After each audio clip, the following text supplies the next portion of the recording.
to the Workforce Connections podcast, where we discuss workforce development in Southern Nevada. Here's your host. Hi, and welcome to the WC podcast. In today's episode, we have visiting from us all the way from Austin, capital area in Texas, our friends from the Workforce Solutions Capital Area Board.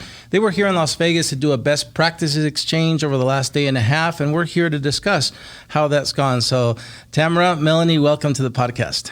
Thank you. Thank you so much for having us, Jaime. It's a pleasure to be here. Yeah, it's been so great to see you because, we just saw each other in D.C., and Tamara, I get the pleasure to see you almost 4 times a year because you and I sit together on the U.S. Conference of Mayors Workforce Development Council, on the National Association of Workforce Board High Impacts Board.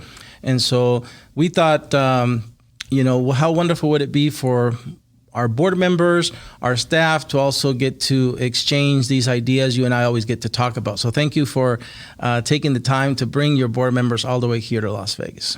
Thank you for inviting us. Let's get right into the podcast. If you would please, Tamara, tell us in your words, again, I know that we've learned a lot from Austin over the years. I've learned a lot from you and how to be an effective ED, how to move the needle in my area. But tell us in your words, what does it mean to be a high impact workforce development board?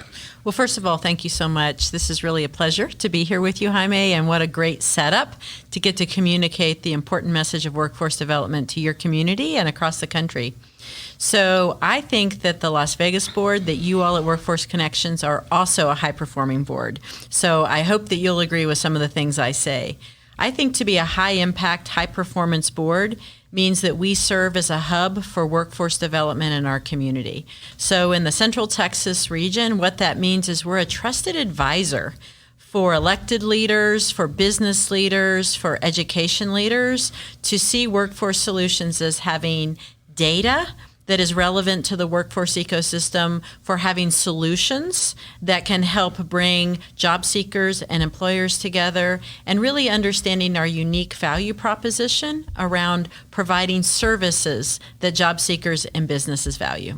And we'll get a little bit more into the details of that, but again, that was really the topic of us yesterday all day. We got to sit down with Melanie and your other board members, Mark and Dave, and some of our board members, our LEOs, members of our industry sector partnerships, employers, and really get down to those details about how the Workforce Development Board acts as a hub to access all of these resources, how it convenes all these different funding streams to best serve job seekers and businesses.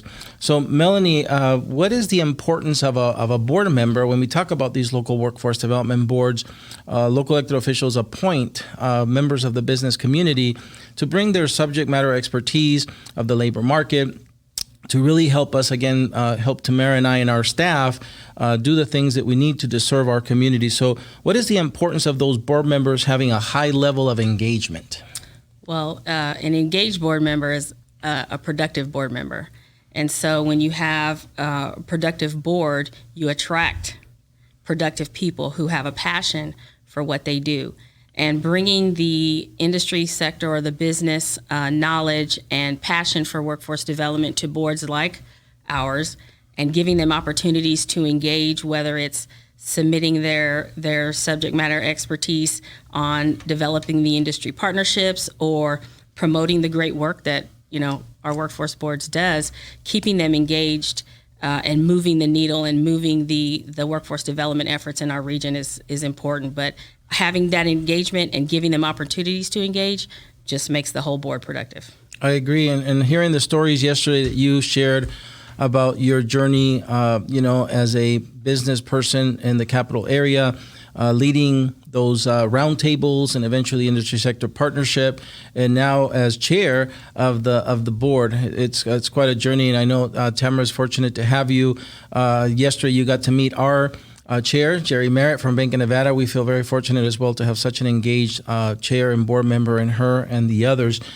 Tamara, I know that for us to do great work, and I saw this in display yesterday with your board, and I'm grateful, I think, to have it as well. But if you could share with those listening, we might have some peers of ours also listening that want to become even better, higher impact boards than they are.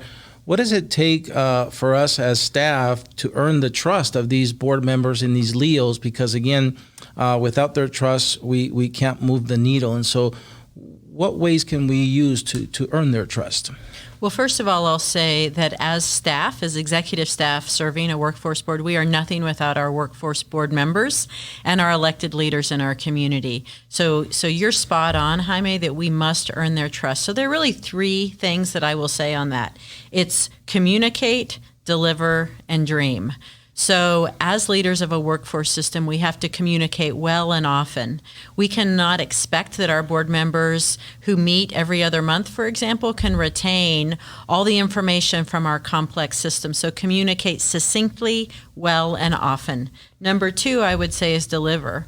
Part of our job as executive staff and leading staff teams is we must deliver on the promises that we make in our community.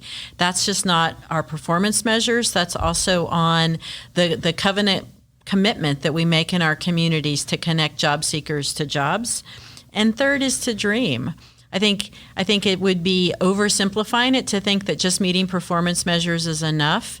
As leaders, we must help set a vision for our communities and for our board members to imagine and then reimagine how a workforce delivery system can better serve our community. I love that. Yeah, and again, it was in display, I think, yesterday when our board members were discussing among themselves their role. I heard a comment saying we each have a role. The staff has a role, the board member, the LEO, and it's really great when each person knows that what their lane is, what their role is. And it's not like there's hard lines you can't cross over, but a team is best when everybody plays their role to the best capacity. So, Melanie, your role as the board chair in Austin is really important because, again, you lead your peers of other business people to help support and guide the work that Tamara and her team do there. So what helped you prepare? How did you prepare? What do you feel helped you get prepared for this role of chair of the board in Austin? Thank you. And so it starts with passion for workforce development. That's first. And then having the runway and the ability to be involved. And so I actually got involved with Workforce Solutions Capital Area through a committee that was formed for advanced manufacturing and skilled trades when they were developing their first hire local plan. And so once I got a taste of the committee work and I got to see the operations from the ground up, I immediately wanted to be involved. And then the next step was to become a board member. And then from there, leading and showing my peers how industry subject matter expertise can be applied in the workforce development space through the Workforce Solutions Board. And then we just kind of went from there. And with Tamara's leadership and guidance, I think we're a pretty good team together. Working with her, leading through, that's been an amazing runway to prepare me for the role of chair. Yeah, you guys are doing great. Again, they always say in these groups that Tamara and I belong to, you learn from each other. But just as recently as last year, I remember Tamara brought her team to Long Beach, the board members. Mm-hmm. And it inspired me to bring my board member, my chair, Jerry Merritt, to the next meeting in D.C. And I just think that's such a great way, again, to show the engagement for somebody like you to take time out of your normal life to travel with us to do our business is a great sign of engagement. So, Tamara, we've been talking about this ecosystem. And again, when we meet, your peers from across the nation are always envious of the Texas model. But we are supposed to convene an ecosystem. And in Texas, they had the foresight to already corral that ecosystem a little bit before it gets to the boards. But not everybody has the same setup across the nation. But we're still called to be conveners, to act as hubs. How can a board best fulfill that mission, that vision, that role of being a convener of all these multiple funding streams into our American job centers? I'll say 3 words. We must understand our unique value proposition in our community. And so in Austin, and I would argue across many or most boards, it's going to include leading with data. We are sitting on unique data and insightful data about what's happening in the labor exchange system in our communities. We know who's registering for work. We know who's applying for work. We know who's going to work. We know where the jobs are. We can project near term and far term. So we need to lead with data. That's one of our unique value propositions. 2, we need to uniquely understand our customers. Who is our system best able to serve? Both job seekers, workers, as well as employers. We cannot be all things to all employers and all job seekers. So really understanding who we can serve well and get results is part of what we do. And finally, we must deploy resources strategically. Because we have limited resources, how we use those resources to serve our communities is key. That's so true. And those are some of the things that I feel fortunate that when we get together, you, I, Danielle, Patrick, all our friends from across the nation, we get to learn from each other and learn how to be most strategic with those limited funds. Talking about strategic initiatives, again, one of the things we found yesterday we have in common is that we're trying to stand up regional sector partnerships for our target industries in our area. And come to find out, the first 3 that we're both working on are the very same. We're working on manufacturing, on tech, and on healthcare. And these are the representatives that you brought, Tamara, with you on this trip. And we convened some of our representatives yesterday. And so, Melanie, you are heading up, if you will, this manufacturing industry sector partnership in Austin. Tell us about how it really, I've heard it say it's business-led, and I heard the evidence yesterday. Share with our listeners how you're making sure that that initiative is business-led and how the solutions apply to more than one employer. Absolutely. And so Tamara alluded to it earlier as listening to business and what business needs. And so there was a common pain point that those of us that are in that were in the semiconductor industry in our region were having, and that was staffing, finding enough equipment technicians to fill the roles that we had. And so, we all had a common enemy, so that made us all friends. And Workforce Solutions was there and provided a neutral ground where competing companies could come together and say, we want to solve this problem, not just for my company, but for the region. So we all benefit if we can contribute in this space. So Workforce Solutions hosted a series of roundtables, and the first roundtable was for employers to kind of talk about what their pain points were. What are you seeing? What incoming skill sets do you need? And so we kind of all just started spitballing our list of things that we needed, and Workforce Solutions went right to work and said, where can we apply this, or what accredited certification can we apply to these needs? And we landed on the Certified Production Tech certification. So from there, the next series of roundtables was done with training providers. So we invited the local community college. Skill Point Alliance is one of our local training providers, Texas State Technical College, Goodwill Industries. And we all said, listen, all of these semiconductor companies and peripheral companies who support semiconductors say we need to hire people with these skill sets. Who wants to teach these folks? Because you have all these employers lined up to hire them. And so immediately a handful of them signed up and said, we want to do this. And so we set a process then to invite staffing agencies to the next round of roundtables, where we said, not only can, those of you that staff for these companies, there are other employers that use this same skill set, not in the semiconductor industry, that could benefit from being in the partnership. So that even included food manufacturers, right? So the list grew from 6 companies to, I think we have over 60 companies in the partnership now that hire this very turnkey graduation schedule.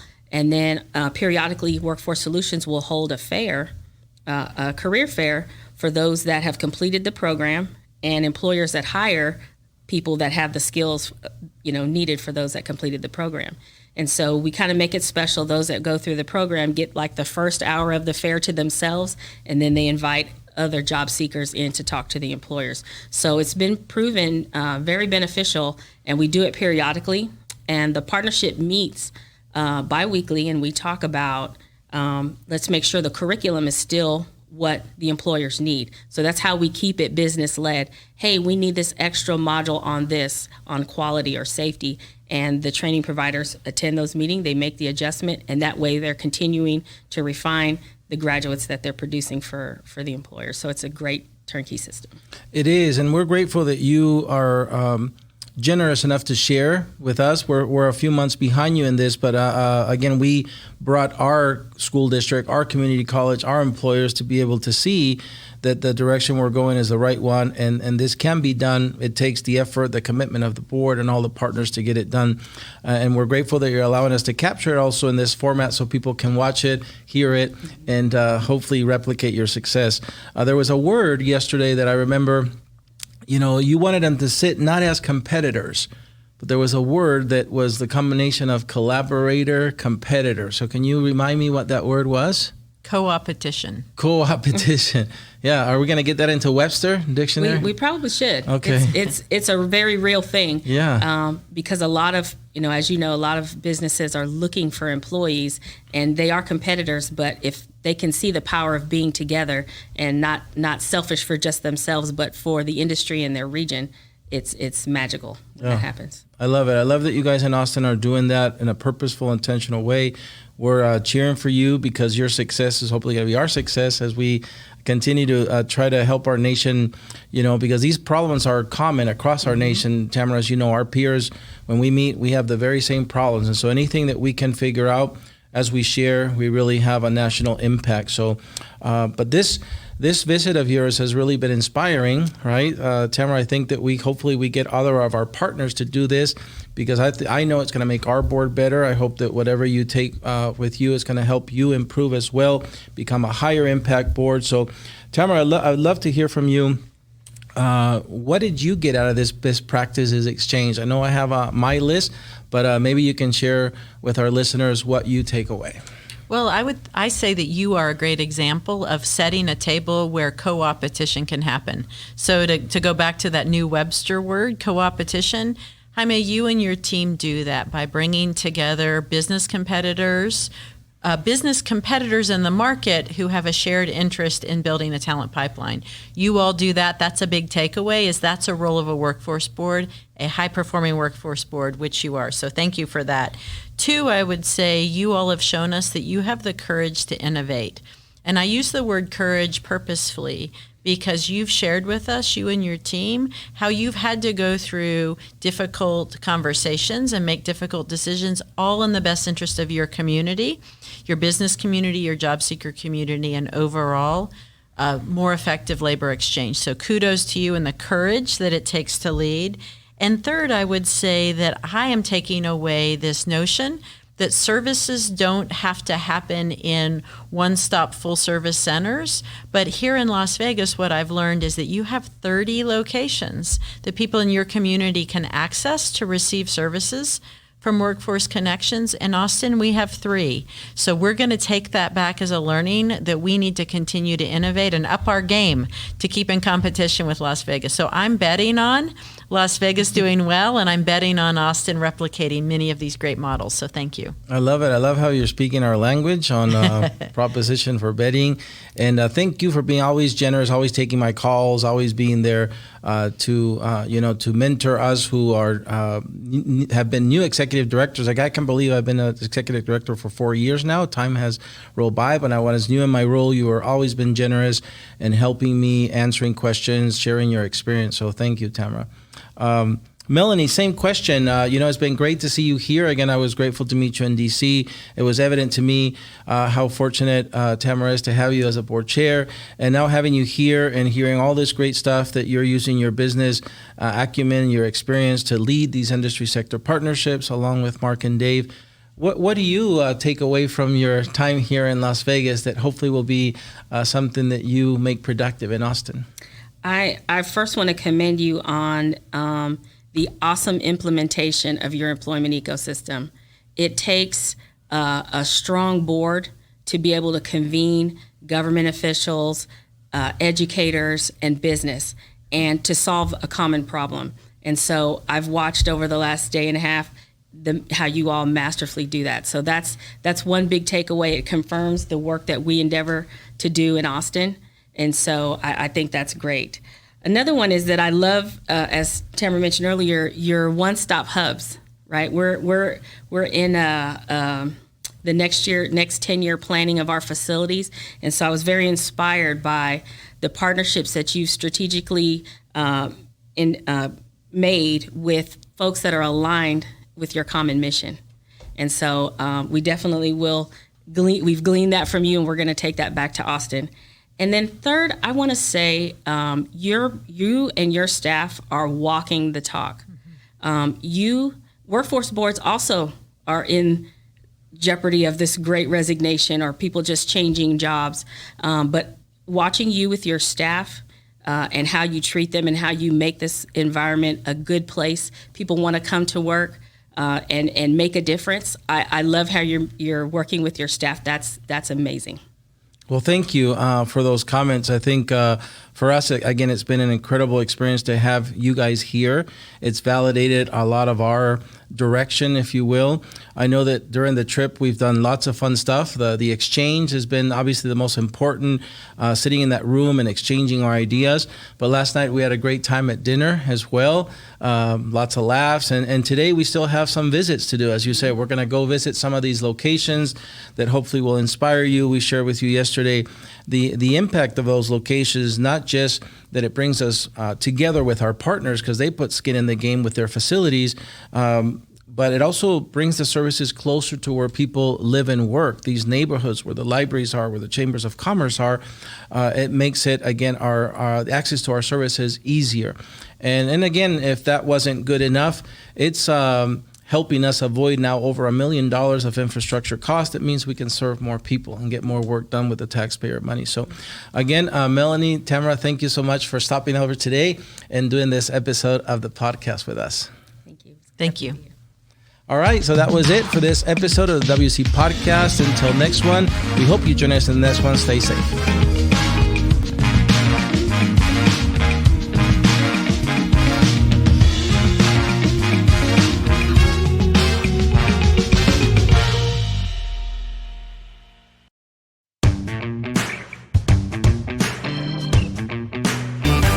So, Tamara and Melanie, thank you for staying over to do our bonus segment called Against the Wall.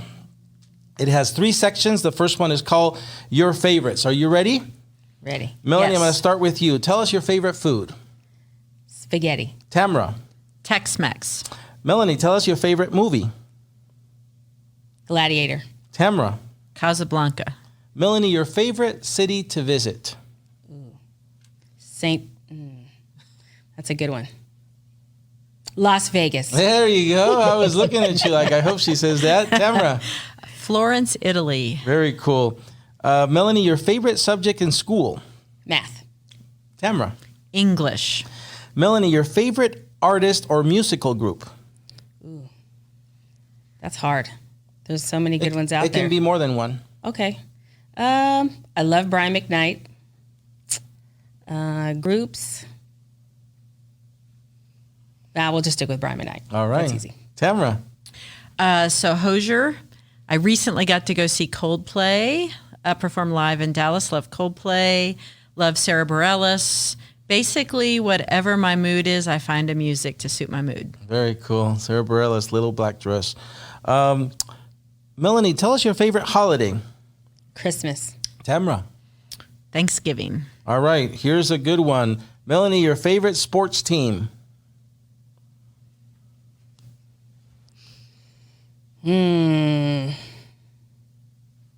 Not the Texans, huh? No. Okay. I'll go with the Longhorns, Texas Longhorns. Okay. Can you believe it? I don't really follow sports, so I don't All have right. a good answer. That's fine. I think whatever's playing in the bar when I'm there having a drink. Okay. How about that? I like that. We're going to move the order. You guys made it successfully through the first segment called Your Favorites. The next one is called Tough Choices, and I'm going to change the order here and start with Tamara. So, Tamara, tell us, would you rather vacation in the U.S. or abroad? Abroad. Melanie? Abroad. Also. So, Tamara. Why is that tough? That wasn't a tough question. It's not? No. Oh, okay. Well, here, maybe this one's tough. Would you rather go, Tamara, camping or glamping? Oh, no question. Glamping. Yeah. I'm not very good at camping. Okay. I don't like bugs. I don't want to sleep on the ground. Glamping it is. Melanie. Ditto. Okay, glamping girls. Very good. This is why we like each other. Yes, that's really your good team. So, Tamara, here we go. Coffee or tea in the morning? Oh, coffee, hands down. Coffee. Coffee also. So we hit it right today in the green room. Yes, with the you coffee did. and the donuts. Yes. Okay. Tamara, would you rather owe money or owe a favor? Oh, a favor. Melanie? Favor. Okay. Tamara, are cats or dogs? Both. I'm the daughter of a veterinarian, which means that people's love of cats and dogs put me through college. So I love it. I love them both as well. Awesome. Melanie? Dogs. Dogs. Okay. This is my favorite, Tamara. So your choice, justice or grace? Grace. Melanie? Initially, it probably be justice, but ultimately, I land on grace. Yep. And this other one you saw in my office yesterday. So Tamara, what's your choice, actions or words? Actions, absolutely. Melanie? Hands down, actions. All right. You guys made it through the tough choices segment, and we're finishing up here with our segment called Finish the Sentence. So I'm going to start a sentence. You guys will give me the ending. And Melanie, we're going to start with you, and we'll alternate. Melanie, if you could live anywhere, it would be? Somewhere tropical. Okay. Tamara, if you could live anywhere, it would be? I love living in Austin, Texas. It is a great community. All my friends are there. My family is there. Some of the best food in the world is there. Austin, Texas. Very cool. Don't mess with Texas. Don't mess with Texas. All right. Tamara, your favorite thing about your job is? Getting to work with the leaders in our community, from our board members to our elected leaders to our business leaders and everyone in between. Fantastic. Cool. Melanie, your favorite thing about your job is? The people and the connections. In my day job, I connect industry to the classroom, and in my love and my passion, I connect people to jobs. So that's great. Connections. Yes, that's why you're always so happy. You're connected to your passion. So Melanie, the best part of visiting Southern Nevada was? I doubled my money on the slots. Way, that's awesome. Tamara, the best part of visiting Southern Nevada was? Meaningful connections with you, Jaime, your staff, the rest of the team here. I feel like I understand you and know you guys so much better, and I love that. Great. We're grateful that you came, Tamara, with your team. Tamara, 3 words that describe you, Tamara, are? Action-oriented, a good friend, and living a purpose-driven life. I couldn't agree more. Melanie, your chance. 3 words that describe you, Melanie, are? Driven. OCD. A little bit. Creative. Very good.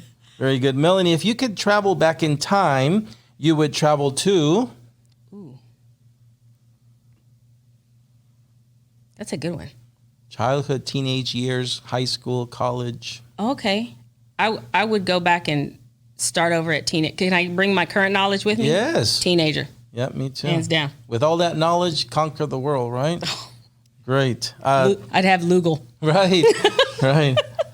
Tamara, if you could travel back in time, you would travel to? I would travel back to maybe my 20s. That's when I felt strongest. I would appreciate my body and all it could do back then a lot more. And now that I get older, I recognize that. And I would love to be my 20-year-old self and sit at the Thanksgiving table with my family and really listen to my grandparents as they told stories in a way that I don't think I did as well as I should have. That's right. They say youth is wasted on the young, right? Yes. All this knowledge that we get later. So, final question. Tamara, doing the WC podcast today was? Exciting, invigorating, and motivating to go back to Austin and replicate it there. Hey, I can't wait to be a guest on that podcast. Melanie, doing the WC podcast today was?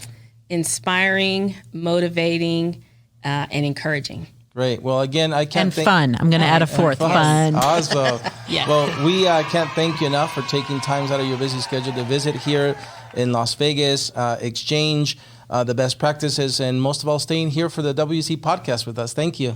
Thank you for the opportunity. Love being in Las Vegas.